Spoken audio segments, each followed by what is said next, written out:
Before I start this video, I just wanted to say, hey, you're dumb. Yes, you, the one who's about to comment below that I'm some PlayStation or Nintendo fanboy just hating on Xbox for the sake of it. This happens every single time I make a video like this. For your information, I own over 70 consoles now, new Game Room tour coming soon by the way, and I will criticize any and all companies who behave stupidly. Got it? Probably not, because you're an idiot, but whatever. On to the video. It's been a rough generation for Xbox. I bought my Series X in 2021, which is early enough that I can say I've had it for pretty much the entire life cycle so far. When was the last time I turned it on? I'm gonna have to get back to you on that one, because I'm honestly not sure. As far as I can tell, the Xbox ecosystem has only become less enticing over these past few years, whilst also getting far more expensive. I do understand that the prices for everyone has gone up too. Sony has increased prices for PS5 models, and the Switch 2 started at a relatively high price compared to its predecessor, which also still goes for full price if you want a sealed one. Yikes.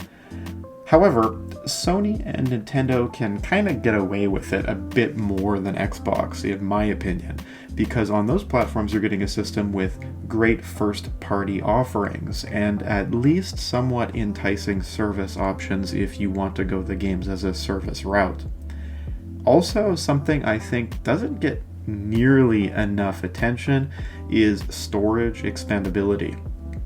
All PS5 models can be upgraded from an off-the-shelf SSD from whatever manufacturer you choose. Any Switch 2 can be upgraded with a microSD Express card from companies other than Nintendo. You're not tied to a proprietary storage method, which inevitably makes it way cheaper in the long run to have enough space for all the massively sized games that come out nowadays. Xbox chose to use a disgusting, expensive proprietary storage expansion module that hasn't come down in price since I bought my console, and I doubt ever will. That's a problem that directly clashes with how they want to do games as a service with Game Pass. Game Pass is the only thing they really push anymore. Subscribe and have access to a large library of games rather than the model of buying each one separately and owning them. When I first got my Xbox, I tried this out and of course started downloading a bunch of games at once to give them all a try. I didn't get too far, however, because the hard drive filled up right away, and I wasn't about to go out and drop a bunch of cash on a storage module that costs double what I can get an equivalent amount of space for in an NVMe SSD that goes in my PS5 or PC. Further adding to this issue is nowadays, if you want to buy the model that has more storage built in, it costs nearly as much as a PS5 Pro. Let me be clear here, this isn't a Pro model of the Series X with more graphical horsepower, just the same box that launched in 2020 with a bigger SSD. I could understand this behavior if Xbox was king of the world right now, selling consoles left and right like they were in the 360 era. But to act like this when they aren't even an afterthought in gamers' minds anymore is beyond insane to me. Now is the time they need to be getting scrappy and creative to claw back some of the customers they've bled over the years. Let's cut to the chase. Xbox just increased the price of Game Pass by 50% across the board. Its ultimate tier now costs $30 per month. Now, subscription services upping their costs over time is nothing new. Netflix is famous for doing this pretty regularly. But the difference here is that Netflix carefully calculates the extra revenue versus the expected loss of subscribers and always manages to post record profits after doing this. Xbox, on the other hand, is seemingly ready to just rip off the band-aid and die in a ball of fire. So many people are trying to cancel their Game Pass subscription simultaneously right now that the Microsoft account page where you do so became completely unresponsive after their announcement of the pricing change. In completely tone-deaf fashion, too, when you start your console up now, it presents you with a full-screen advertisement for the service. Way to read the room, guys.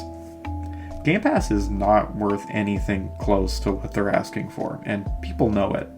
The only people in my life who have used Game Pass only buy it for a single month to try out a new game and then cancel it afterwards anyways. The last time I tried Game Pass was to try out Starfield, and we all know how bad that turned out to be. I think I got maybe 3 hours in and dropped it for good. With the exception of maybe Indiana Jones, which I hear is actually a pretty decent title, and I'll give a try at some point in the future, all of the first-party offerings that were supposed to be reasons to get Game Pass have been nothing short of just plain embarrassing. The best titles on the service are classics that you can just buy used for less than the price of Game Pass. I can go on eBay and pick up a copy of Elder Scrolls Oblivion for like 20 Canadian dollars. It'll even run on your Series X if you didn't know that. It's backwards compatible with a ton of games going back to the OG Xbox era. And then you'll own a game forever, too, and not have to pay ongoing fees to keep playing. There's genuinely no reason I can think of to subscribe to Game Pass. This change has felt like Microsoft purposefully giving itself an excuse to kill off the Xbox brand altogether. I honestly have no idea who their customer base is anymore. I can't imagine that they'll have enough of a base left after this generation to justify continuing as one of the supposedly big players, the three pillars in the gaming space. I wouldn't be surprised at all if they just become a service that exists as a part of Windows, PlayStation, or maybe even on Switch. Relegated to the status of another app launcher like Uplay or Epic Games. Ugh. What a depressing future for what used to be one of the pillars of the gaming industry not that long ago. As always, I'd love to hear what you think. Are you a Game Pass subscriber? Did you cancel because of this news, or did you give up on it long ago? Let me know in the comments below. If you haven't already, I'd really appreciate if you liked and subscribed to my channel. It would mean a lot to me. As promised, since we've passed 3,000 subscribers now, a game room tour updated for 2025 is coming eventually when I have time. I do promise that it's going to come hopefully by the end of this year. There's a lot of changes to my games room that I can't wait to share with you. So hit that subscribe button and stay tuned for more. Thanks for watching.